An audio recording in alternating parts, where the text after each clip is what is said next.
રાજેન્દ્રનગરથી મોડાસાનો road જે છેલ્લા 4 વર્ષથી હજુ સુધી પૂર્ણ થયો નથી, લોકોના ટેક્સના 100 કરોડ રૂપિયા ફાળવ્યા છતાં તળિયાથી લઈને નડિયા સુધી ભાજપની સરકાર છે, પણ આ ભાજપની સરકારમાં ભ્રષ્ટાચાર બેફામ છે. એના કારણે રોડ હજુ અધૂરો છે. એના કારણે હજારો વાહન ચાલકો, 30 થી 35 ગામના ગ્રામજનો, ખેડૂતો, વિદ્યાર્થીઓ તમામ ત્રાહિમામ પોકારી ગયા છે. અત્યારે યુથ કોંગ્રેસ અરવલ્લી અને જિલ્લા કોંગ્રેસની સમિતિ દ્વારા ધરણા કાર્યક્રમ આપવામાં આવ્યો છે. તંત્ર જો ગંભીરતા નહીં લે અને તાત્કાલિક આ રોડનું કામ પૂર્ણ નહીં કરે તો આગામી સમયમાં બહુ મોટું આંદોલન આ રોડ બાબતે અને જિલ્લાના લોકોના હિત બાબતે યુથ કોંગ્રેસ અને જિલ્લા કોંગ્રેસ દ્વારા કરવામાં આવશે. આજે મોડાસા રાજેન્દ્રનગર જતો રોડ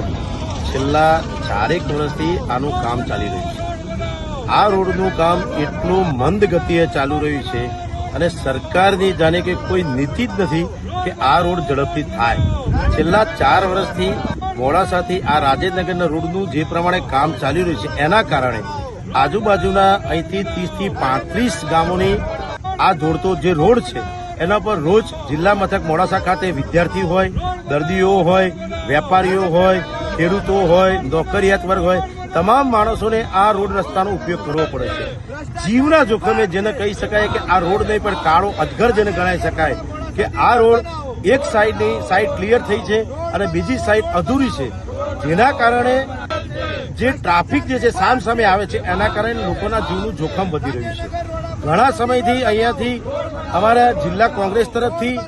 અને અન્ય સંગઠનો દ્વારા પણ ગામડાના લોકો દ્વારા પણ આંદોલનો કરવા સરકાર સમક્ષ આની રજૂઆત કરવામાં આવી, છતાંય આજ દિન સુધી આ તંત્રની આંખ અને કાન ખુલતા નથી.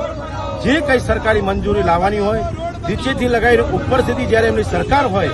અને આજ દિન સુધી આ રોડ ના થઈ શકતો હોય તો તમે વિચારી શકો છો જે રાહદારીઓ, વાહન ચાલકો જે અહીંયાથી રસ્તા ઉપર પોતાના વાહનો લઈને જતા હોય ત્યારે એમના વાહનોની જે દુર્દશા થાય છે, જીવનું જોખમ આજે મુકાઈ જાય છે,